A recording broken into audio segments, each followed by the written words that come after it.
Back again. Good morning, Howard Glazer, Director of State Operations. We're joined this morning, in addition to Governor Cuomo, by Larry Schwartz. Larry Schwartz is the Secretary to Governor Cuomo. We're also joined for this morning's briefing by Tony Lemma. Mr. Lemma is the Regional Vice President for Home Depot. As our recovery activities continue, we are also tracking the upcoming coastal storm that's approaching the regional area. We did a conference call this morning, again, with the National Weather Service. Our latest information is that the approaching coastal storm, it may be moving a little further offshore. If that's true, that would be very good news. It could lessen impacts, and hopefully that's the case. However, we are preparing for potential impacts. Even though this storm would not by any means be a Sandy, it could bring high winds and some coastal flooding to already vulnerable areas. And these winds could produce, would be capable of producing downed trees and further downed power lines. Yesterday, the governor took a number of actions to prepare for this weather, even as our recovery efforts from Sandy continue. The governor designated the debris piles in these storm-affected areas as a health hazard and directed local governments to remove the debris as quickly as possible. He also has assigned some of the 4,000 National Guard units that we have assisting with storm removal to additional debris removal activities. In addition, we have pre-placed search and rescue teams from the Department of Homeland Security and Emergency Services in New York State in the affected areas. This morning you'll hear from Governor Cuomo and then from Tony Lemma, the Regional Vice President for Home Depot. Thank you very much, Howard. As you heard, we're on storm watch for tomorrow and Thursday. We've had little good news, but we live by the adage, prepare for the worst, hope for the best, and that's exactly what we're doing. Today is Election Day, and that is an important day and an important right for all of us. I understand that things are somewhat hectic in the metropolitan area now as we're recovering from the storm, and that's going to be reflected somewhat at the polling places. To ease the confusion, we signed an executive order yesterday that allows anyone in the metropolitan area to vote in any polling place. This is so displaced people who maybe can't get back to their original residence, their original polling place, can go to any polling place, sign a very simple affidavit, and vote in that polling place. You can only vote for the races, the offices that you are registered to vote for, obviously, but that should make voting a lot easier. To the extent there is more of a situation than usual in polling places, I think that's understandable, and we'd ask the patience and tolerance of all New Yorkers. Many of the polling places were moved. Some of the polling places had issues with electricity and generators, etc. So, but it is important that we vote. It's important that the system works. This is an important election. This is a critical election, I believe. This country, this state, has many important issues that it's facing and many important decisions to make, and who's in charge matters. So whatever your preference today, please vote and please exercise your right. And again, your patience is required at the polling places as it has been all week long. Power continues to be a struggle. We have about 350,000 New Yorkers without power. That's way down from what it was, about 2.1 million, but it's still not okay. As I said, when it comes to power outage, it's nice that other people have their power on, but it doesn't mean much until you have your power on, and until every family has their power back. We're going to continue to work 24 hours a day, 7 days a week to make that happen. In terms of where the problem is the most severe, it's Nassau, Suffolk, Westchester, just in that order. Number of families, 103,000 in Nassau, 89,000 in Suffolk, 63,000 in Westchester. All of New York City has about 66,000 people without power now, and they are first in Queens, my home borough, and Bronx, 21,000 people. We have utility crews from all around the country that have been brought into this state, and also Canada. We've brought crews in from California, from Arizona, from Texas, and they have been deployed with all the utility companies working in the metropolitan area. I'm directing the utility companies not to release any of those crews until we get through the possible storm tomorrow and Thursday, and in any event not to release crews because we want to redeploy crews. If a utility company believes they no longer need the crews, we need them in the metropolitan area, and we want to redeploy them, so we don't want them released. We're also redeploying our state transportation assets. All the state roads have now been cleared, and we're going to use the state crews and equipments to actually back up local governments, county governments, city governments in clearing their roads. As I've said repeatedly, I share New Yorkers' frustration. I understand that we're not happy with the preparation or the rate of recovery from the utility companies. I've promised the people of this state that the utility companies will be held accountable, and they will. And we will also learn from this situation, and we'll learn from this episode. So God forbid this ever happens again, we'll be better prepared. In terms of fuel, gasoline, the general sense is it's getting somewhat better, not greatly better, not getting better that fast, but it's been getting better. The fuel delivery system is coming back online slowly, and it's coming together. What has compounded the problem actually has been the quote-unquote panic buying, where we're now buying more fuel than we normally would be buying, believe it or not. The lines are longer, and we're buying more fuel than we would normally be buying. Panic buying. You see a line, you get nervous, where before you would drive around with half a tank of gas, now people are nervous about letting the tank get that low. And that's actually compounding the situation. We also have an eye on this storm. If this coming storm is severe, it could be a problem and complicate the fuel situation, so we are watching that on a daily basis and considering our options. If there is a silver lining to this storm, it is, as I've said before, but I feel it every time I'm in the communities across this metropolitan area, it's the way New Yorkers have come together and the way you see the spirit of community alive and neighbor helping neighbor, and the way people all across this country have rallied to New York's side. I've run into people from everywhere, and it is amazing to me. People have just gotten in their cars and driven up because they want to be helpful, just to show support, just to lend a hand, just to show love, just to give a shoulder for people who need it. And it really has been heartwarming.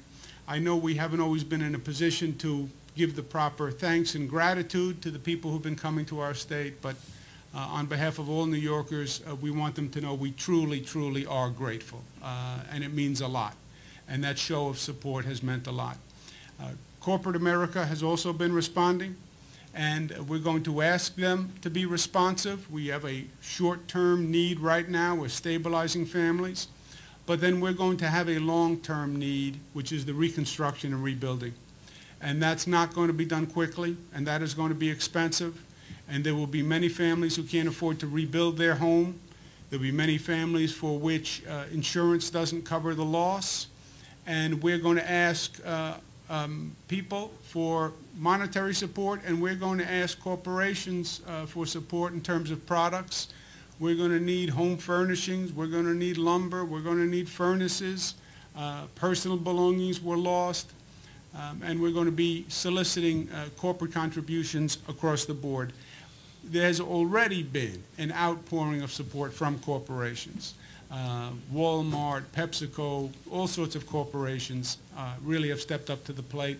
And we have with us today Tony Lemma from Home Depot, which has volunteered to contribute and is going to be, I believe, a major beneficiary to our reconstruction efforts. And I'd like to introduce him now to say a few words. Tony? Thank you. Thank you, Governor. On behalf of the Home Depot and the Home Depot Foundation, our hearts certainly go out to those families who have experienced hardships and tragedies. Giving back has always been one of our core values and a foundation of our core values. Today we're providing donations of 10 truckloads of cleaning products to New Jersey and New York, 5 to each state.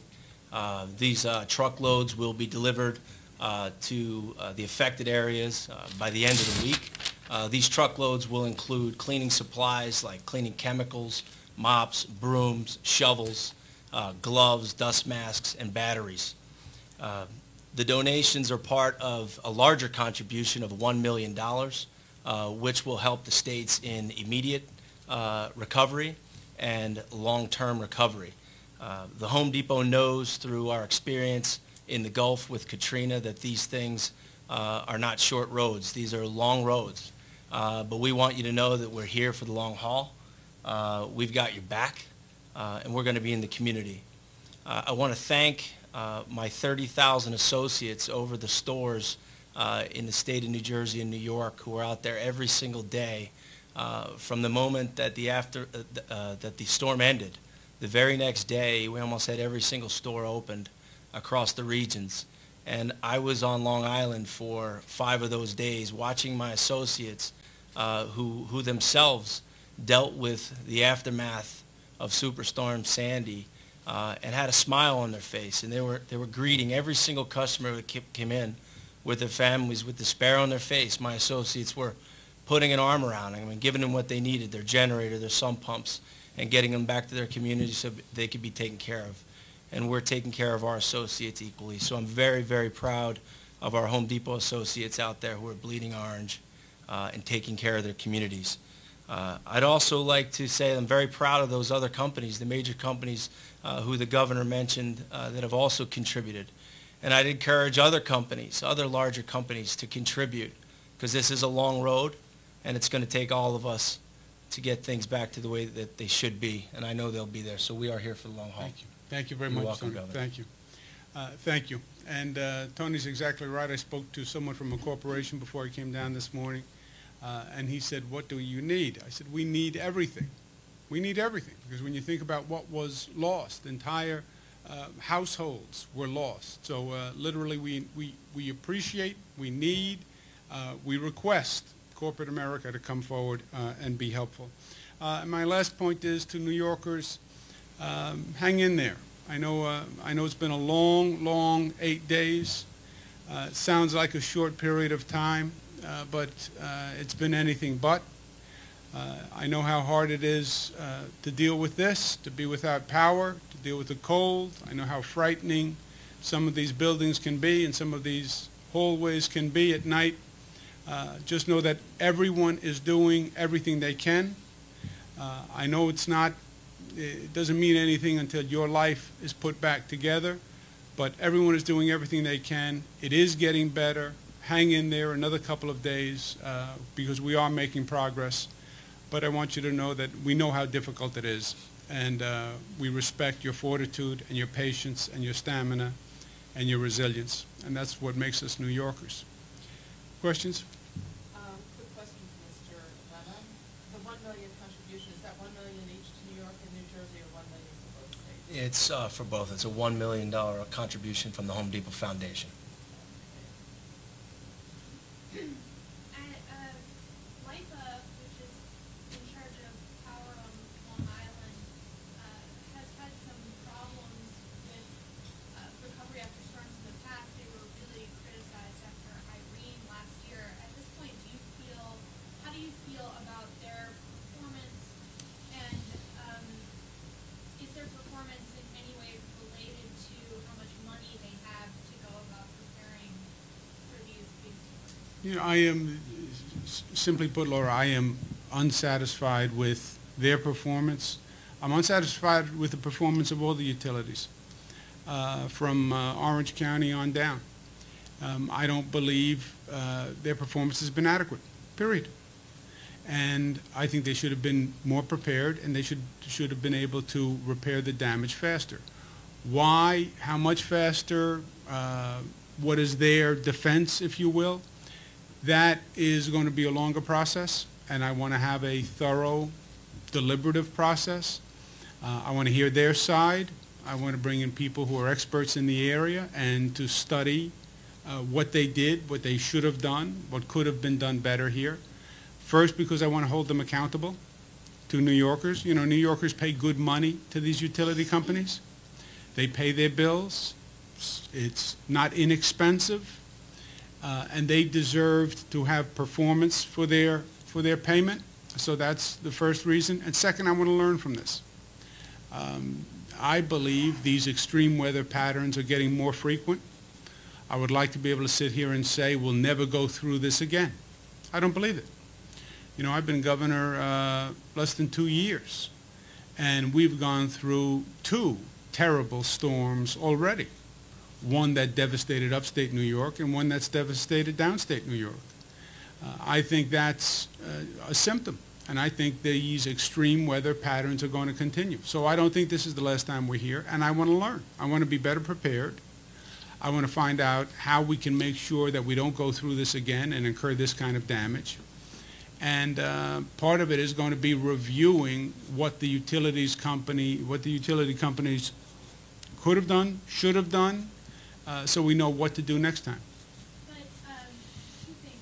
Isn't LIPA different from the other utilities in this situation in that it is under, the state controls it as a public authority? And also, it may have gotten buried in the question I asked, but the state provides some money for this as a public authority. Do you think that their unpreparedness is in any way related to the lack of money for storm preparedness? No, I don't believe it is. Remember what LIPA is. LIPA is basically a corporation that oversees the operation of the provider of the service, which is National Grid, which is a very large company. So really we're talking about the performance of National Grid here, the way we're talking about the performance of Con Ed or Orange and Rockland. National Grid is the provider on Long Island.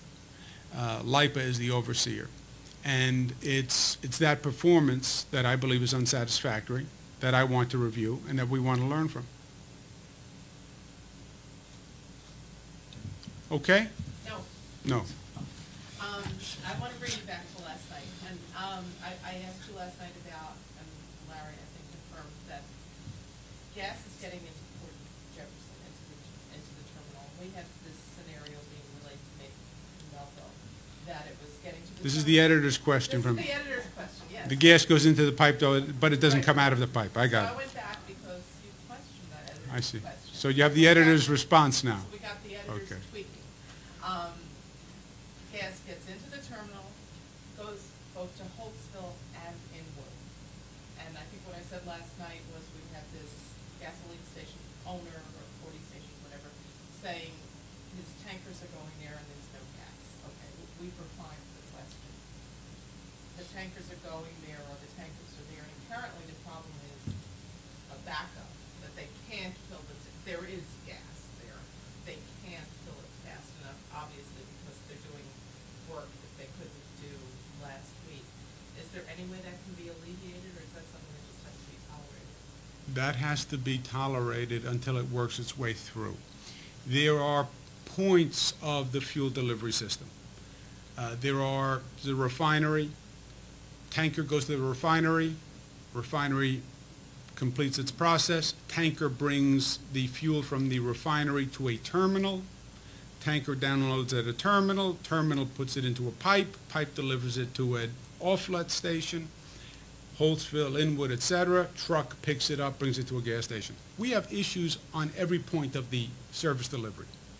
We've lost tankers because of the weather and because the harbor was closed. There are refineries that are damaged. There are terminals that are damaged. There are gas stations that are not operating because they have no power, many of which have actually have gasoline in the ground, but don't have a generator to run the service station. So we're trying to fix every point along the line, and then there are backups. Holtzville, Inwood, they weren't receiving fuel. The trucks backed up waiting for the fuel. I heard as many as 100 trucks were backed up at one point, waiting for the fuel. Fuel finally gets there. They turn on the valve. Now you have to fill up 100 trucks just to catch up. And that obviously takes a period of time. So we have delays all across the board. Okay. We're hearing something about ethanol and gas, and waiving requirements for ethanol, can you go over that? That's all I have. The vapor recovery waivers, Yeah. to the extent that Is that being studied? Is that something? they have been waiving certain regulations on the fuel delivery system to both accelerate and facilitate delivery. To the extent I understand the ethanol vapor restrictions, there's a capacity limit on tanker trucks to allow a certain amount of vapor within the truck. I believe those restrictions were being waived or reduced to allow more fuel to be shipped. But that's, Who would waive that? I believe those were federal waivers that were being done. Maybe Howard knows, or we can get you more information if he Yeah. doesn't. It's in part, it's the ethanol is not just the pollution issue, but it's to bring the octane levels up.